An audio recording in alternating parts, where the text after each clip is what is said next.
different parts of our, what we call our first brain. This is called our second brain. This is our first brain. Well, the first brain has a few different parts. The part that is animal, the part that is well, I should say reptilian, mammalian, and then neocortex, unique to human beings. Okay. Well, it turns out that trauma also fragments that part of the brain. It shuts down parts of our brain that interfere with survival. We don't have time for analytics. In milliseconds, fractions of seconds, we need to respond in a way that will ensure that we go on. And so when parts of our brain shut off and other parts light up, now there are parts of us that are not accessible to us. You can see this under various ways of looking at the brain, like an MRI. You can see it very clearly, what a traumatized brain looks like. On fire in the more animalistic parts of us, and very, very dark and subdued and compromised in the parts of us that we wish we had more access to more often. Our logic, our ration, our reason, our intellect, our focus, our concentration, our memory. All the things that we I almost want to say overvalue. It's most important that we acknowledge all of our parts, work with all of our parts, love all of our parts, no matter what they're like right now, so that we can integrate again and bring those fragments back, which Peter Levine calls remembering.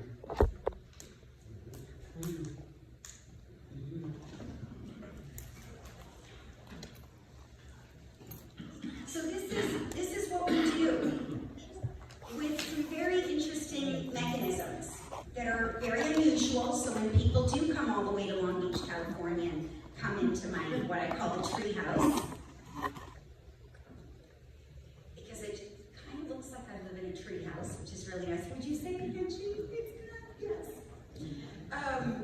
And so when people walk through the door at my treehouse, they say, okay, yeah, we know you're the crazy lady and you're going to ask us to do these really weird things. And I say, okay, so do you feel ready to, jump in and do these really weird things? Or would you like to have all the rationale behind why these woo-woo things in California? I don't know if that's how Easterners still talk about us out there.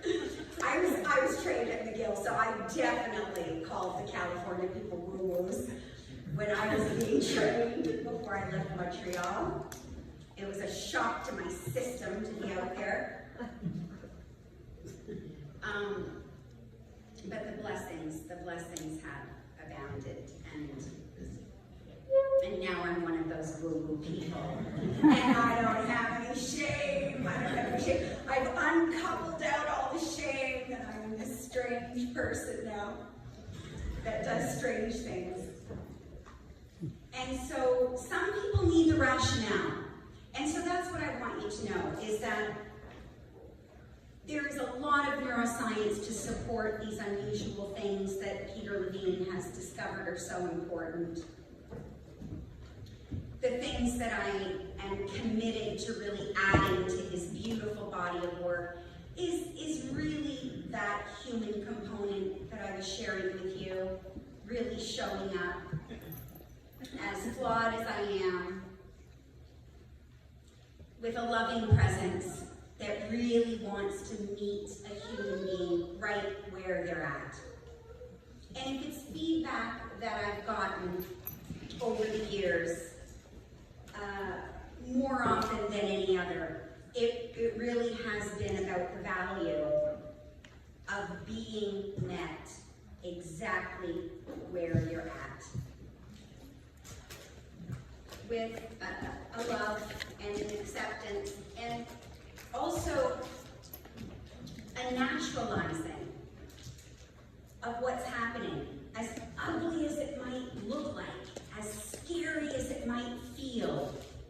dysfunctional as it seems,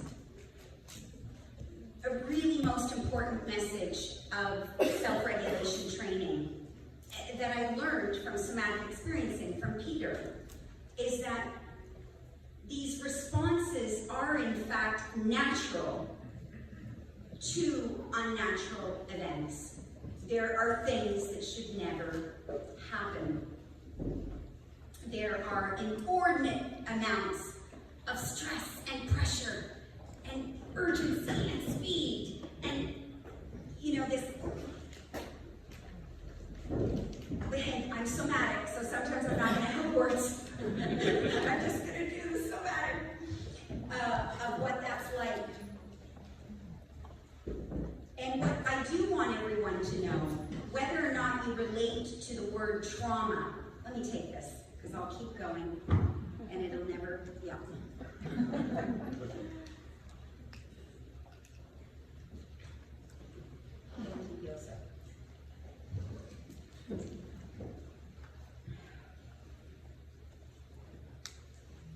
Even if you don't relate to the word trauma,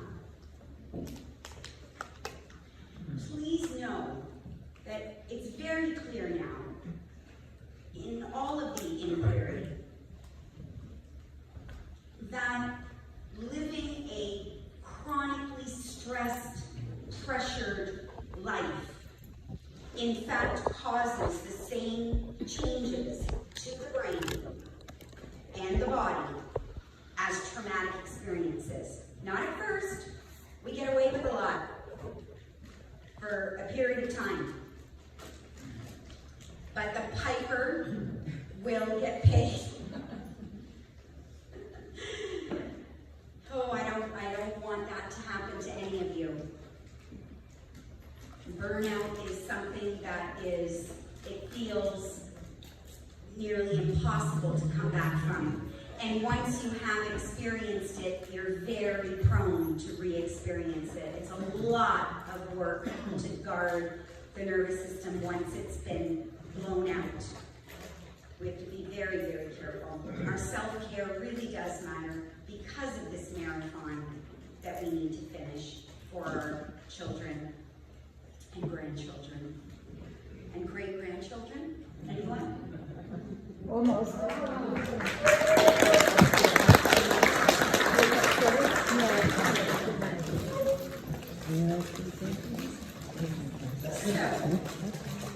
it turns out that this constricted vagus nerve that we were talking about earlier is the result of chronic levels of stress that are ridiculous. Let's just call it what it is. It's ridiculous.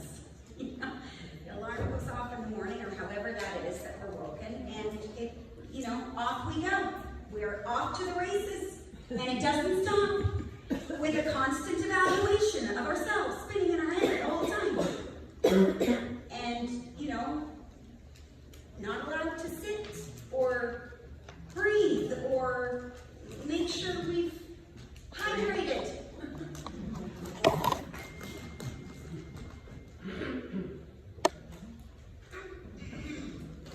And then these are split from one another. And then, forgive this contemporary word trigger, I'm going to use it. I know it's overused these days. But there it is, something that sets us off, and then there's this disproportionate response. And then the shame that follows. And this vicious cycle, this terrible vicious cycle. And we go to sleep at night saying, that's not going to be how I do it tomorrow. Tomorrow's going to be different. And we wake up so grateful for another day to do it differently. But boy, do we ever just off to the races. What happened? I was going to do it differently today.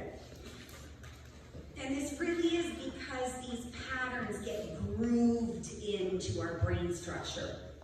Neural pathways become superhighways in the brain. So we know how we create mastery, right? So we know from Malcolm's book, Gladwell, mastery takes 10,000 hours of practice. 10,000 hours.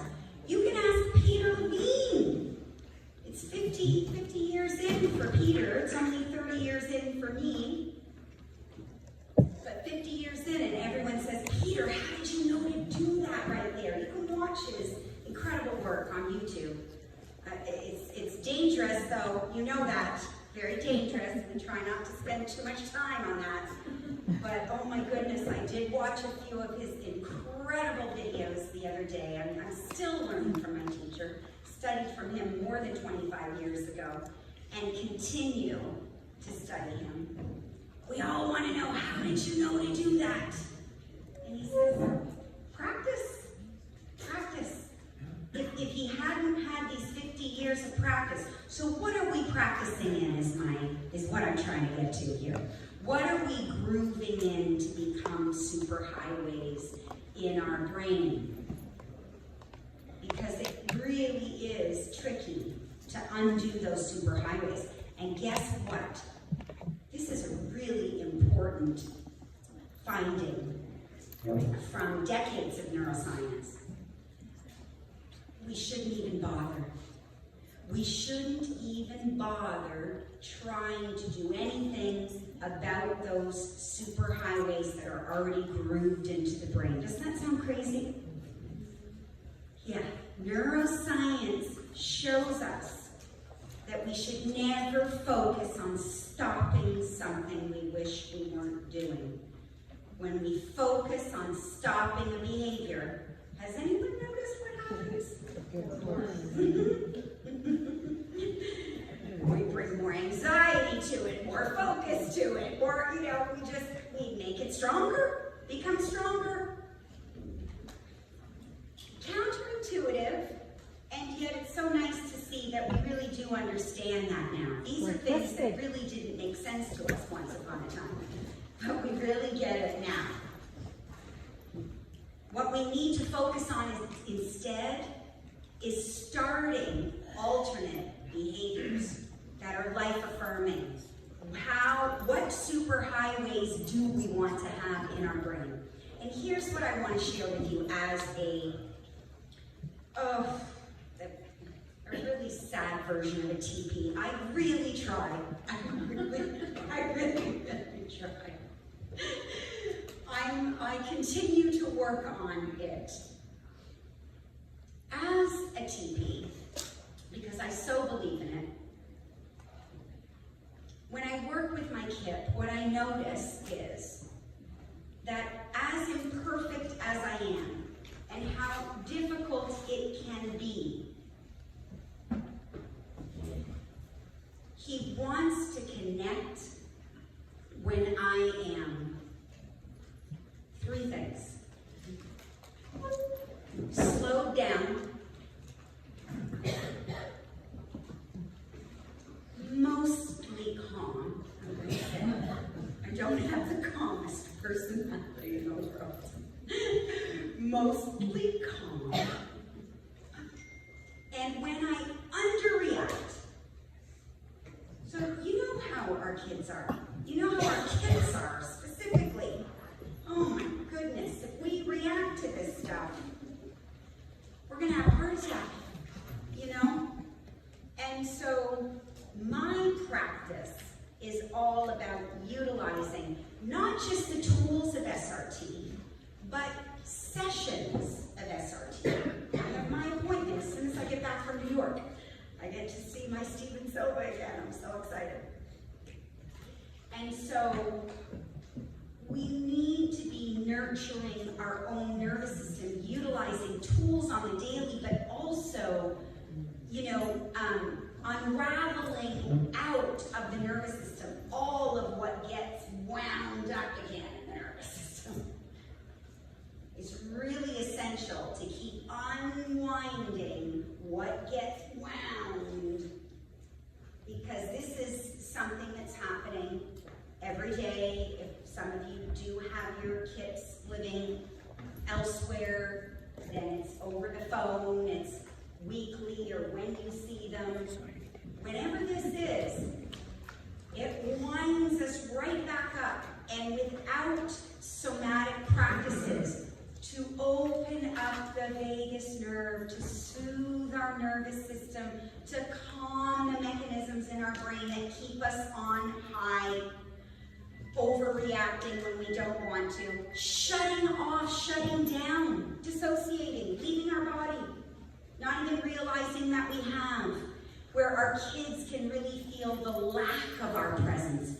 We can be right there in the room with them. And you know this from experiences with your own parents, I'm sure, and grandparents, that there are, the aftermath of trauma leaves us in these patterns of zero-tenning, where there's a lot of this at times where it seems like it's coming out of the blue, we didn't see it coming, and there it is, that big disproportionate response, and then right back to the shutdown, the go away, the lack of presence, the lack of embodiment, the flatter affect, the hiding, the shame, these shame cycles that we go through, zero-tenning, living in such extremes. This is all the nervous system knows how to do once it's been traumatized and it's only experiencing a talk solution. Words don't change what's happening in the brain. It's called the kindling effect of the amygdala. We have little fire alarms in our brain, and really the neurological definition of trauma is that there is this kindling effect of those fire alarms. They're on and they're not going off. They're on and they're on. They're supposed to come on to help us survive, and then they're supposed to go off so that we can resume an easier, steadier way. The very definition of trauma, the neurological one that I refer to, is this kindling effect of those fire alarms or amygdala, and they stay on and they keep us in a high state of alert, even when we shut down to what feels like a zero. Trust me, underneath that zero is that 10. It is like you're in the car and the accelerator and the brake are all the way down to the floor at the same time. And so what's going to happen when that zero doesn't hold, right? You're really trying. You know, you think if I at least am a zero, I'm not going to, right? And so that cap is on it, and that cap is on it. And that is, as you know, extremely dangerous to our own system and to those around us. And so we try a lot of different mechanisms to help us with that work for a while and then stop working. And eventually, what I hope is that people will find their way to a somatic approach, no matter what that somatic approach is. Because it really is a kind and gentle, a quiet, respectful way of healing those changes in the vagus nerve, healing those changes in the brain, not abandoned, but through somatic mechanisms that work directly with the nervous system, through the felt sense of the body, our sensory experiences.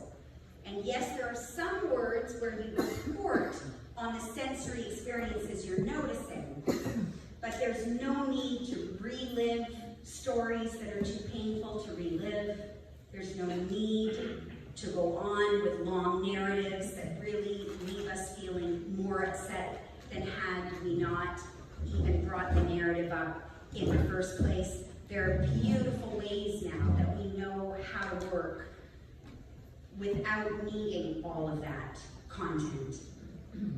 And I hope that becomes, I believe it's becoming more and more known to people, that we don't have to have those traditional forms of therapy that we've had with people that sounded really good on paper and then really fell short in terms of us feeling safe and seen and understood and truly helped, met right where we're at, with love and kindness.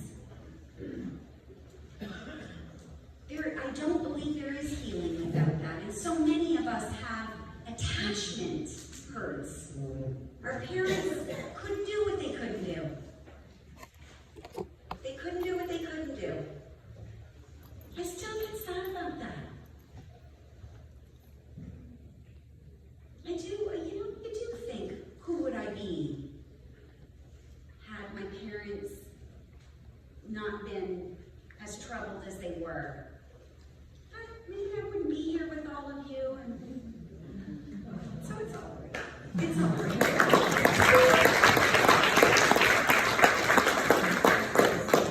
We're allowed to do that, right? We're allowed to do that. Yeah, we get to have our moments of that. Yeah, because we need our own self-compassion and kindness and being gentle with ourselves. But boy, it really helps to have someone hold that space for us. That's what I want for all of us. That's why I'm so excited about getting to see my Stephen Sova when I get back from New York. It's been a long time since someone's been able to hold that space for me. I've been going to a somatic experiencing practitioner, and you know what? I've gotten so healthy that I fired her. And so I just want you to know, and this is the difference. My SRT practitioners know they are being trained to love and care. They are trained to meet a person where they're at as a fallible human being. You gotta show up as the full human being that you are. And that's it. No defensiveness, no needing to, really show up. That's what's going to heal these attachment injuries. So she had all the fancy somatic experiencing moves, and she sits at the right hand of Peter. She's really big up in the foundation, and it all sounds good. And the judgment, the stinky faces. Can you imagine? Can you imagine? Like, faces. And this is why I don't want to be referred to in that way. I don't want to be Dr. Reggie Melrose. I want to be this healing trauma baby that I am, that might be a few steps ahead of where this person is that's showing up, this vulnerable person that's showing up in front of me. I want to be enough hope for them, certainly. But I don't want to be that person that I guess Kate was expecting me to be, because if I showed up, even as a client, right? I'm showing up as a client with Kate.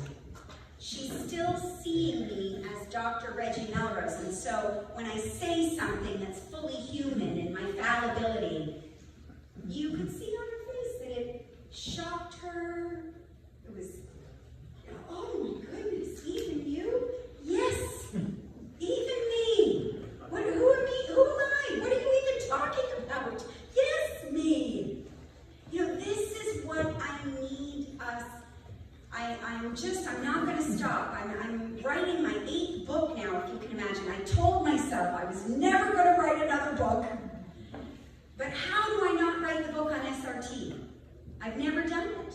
I've never done it. So here I am, 6 chapters in. It's agony.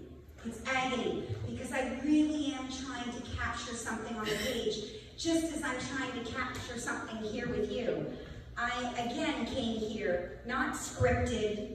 I didn't come here but to share myself with you.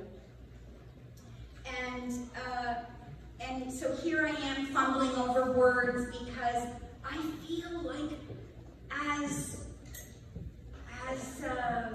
natural there is something new about it. There's something new about it to the field. You know, in following Peter for over 25 years, it wasn't until this last class that I took with him that I've ever in 25 years heard him use the word love. Yeah, the whole time I trained at McGill, Canada's Harvard, I did a bachelor's of psychology, I did a master's of psychology, I did a PhD, a double major in this psychology and that psychology. Do you think anybody ever said the word love? Never heard of it. Like it's this taboo thing to experience in a therapeutic, oh, see, I don't even want to get into that. It's why I do not call myself a therapist and why I don't believe that SRT is therapy. Self-regulation training is really meant to be like and everybody will forgive those of you who know I don't use the word positive or negative, but Dr. Reggie talks about positive neuroplasticity, right? We can change our brain throughout the lifespan. You know that, right? We grow new neurons. We can grow new neurons. In our 70s and 80s, we can grow new neurons, which means we can form new neural pathways. And those neural pathways can get stronger and stronger and become superhighways in our 70s and 80s. We do this through experience, through practice. That's the only way to do it, is practice. How many times do you think you should practice something? Right? Yeah. We know that it takes at least 21 to 28 times of practicing something for it to really start to feel more habitual, much easier, familiar enough to the brain now that, you know, we don't go, oh, I gotta do that again.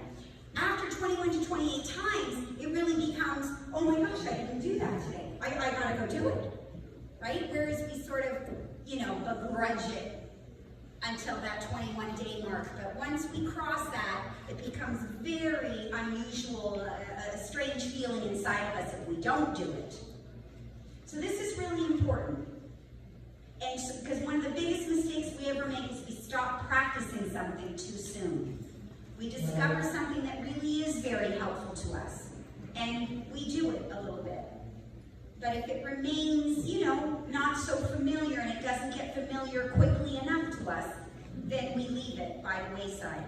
So we really need to make sure that as we discover somatic tools, positive neuroplasticity tools, to build new superhighways, not to focus on what we need to stop, but to really focus on what we want to start and what we want to nurture and what we want to make sure we do at least 21 to 28 times so that it really forms a strong neural pathway in our brain structure. Now we're going to be in a groove for something that's important. And guess what happens to those superhighways of the behaviors that we didn't focus on stopping, right? So we're building over here, not concerning ourselves with stopping this, but starting over here. There's something called neural pruning. And neural pathways do get weaker, and they are pruned from the brain structure. And it does happen naturally as we focus elsewhere. And so these somatic self-regulatory mechanisms are the ones I want you to begin exploring. And it's so easy to do these days. You don't need me standing up here doing any of this. It's all over the place now. You know, we can learn more about the vagus nerve very easily. There are vagus nerve, what do I want to call them? Like stimulators, you might say. Oh, what's the one that you know? Sensate. The sensate. Do you still love your sensate? Yeah. So there are mechanisms that you can even buy if you want to just, you know, sit and have that mechanism on your chest, vibrating on your chest to help that open. It can be very helpful. Peter's phenomenal one is VOO. Who here voos? boo-boos. Okay, okay, all right, okay. I gotta get it spreading a lot more than this. Come on, we gotta get this spreading more than this. Yes. I'm gonna do a couple for you. Hey, keep chanting and singing. Keep chanting and singing. This is very important. And let's kick it up a notch. So I'm just going to show you. I'm just going to do a few, because I'm that kind of person. I do strange things. This is Peter's. I always call it Peter's favorite. I don't know why I call it Peter's favorite. Maybe it's my favorite of Peter's. It's so powerful. It was the very, very, very first thing he ever had me experience, because he could see that I was a hopeless trauma baby that was not going to say a thing. I had already had 14 years of talk therapy. I was in the foster care system, and I was a disaster. And I got to him, and, you know, talk about the pressure being on. I had read his first book, Waking the Tiger, and finally somebody knew that it wasn't in my head. I knew I wasn't, these are terrible words, I don't even want to say them, but you know what I'm trying to say. I knew that I wasn't that word. I knew that I felt that way and wondered if I was, but no, I knew that I was not.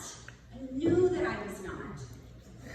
And to have to go to 14 years of, you know, psychoanalysis and psychotherapy and CBT and all the others that I'm trying to block out of my memory, though they can be very helpful for a lot of things. They can be very helpful for a lot of things. I get to Peter, and the pressure's on him for sure, because I've read his book, and he knows that it's not in my head. I get a clear message from his book that this is a non-talking approach. And I mean, I have been so hopeless, so desperate, because I knew I couldn't speak of it ever again. I knew after 14 years of telling that story, and telling that story, and the psychoanalyst nodding, you know, trying to stay awake, and the ones that actually did fall asleep. No, I've had the worst experiences, as I'm sure many of you have. And so I knew after 14 years of doing this that I was never going to speak of it again. And so you can imagine how hopeless I became.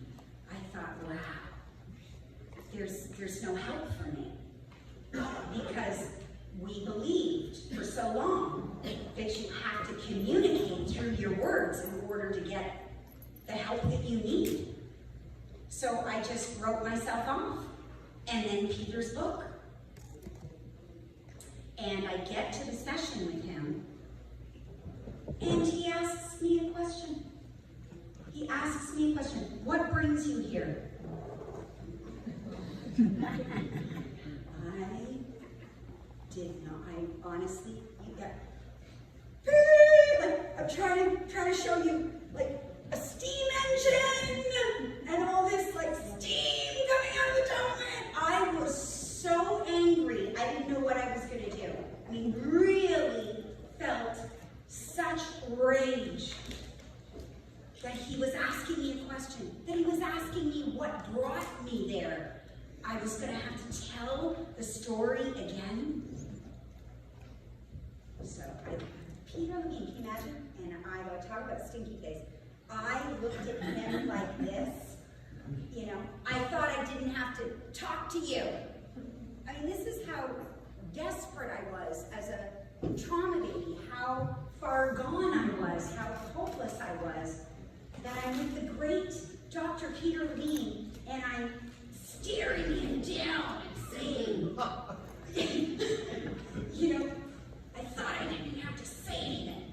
So he said, you're going to have to tell me something.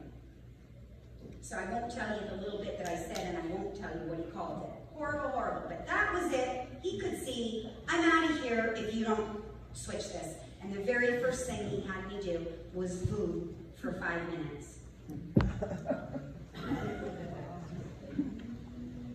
Thank goodness, thank goodness. I mean, that was the greatest thing that could have happened to me.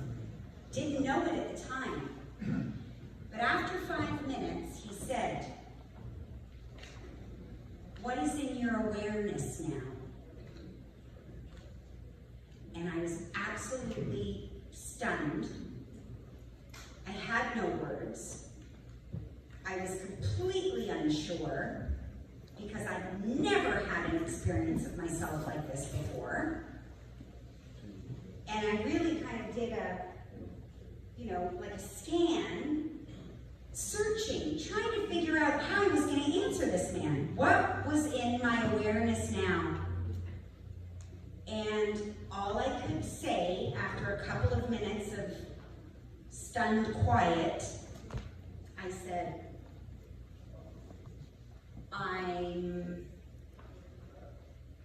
for the first time in my life, I have no thought of anything from my past, and I'm having no thought about anything in my future.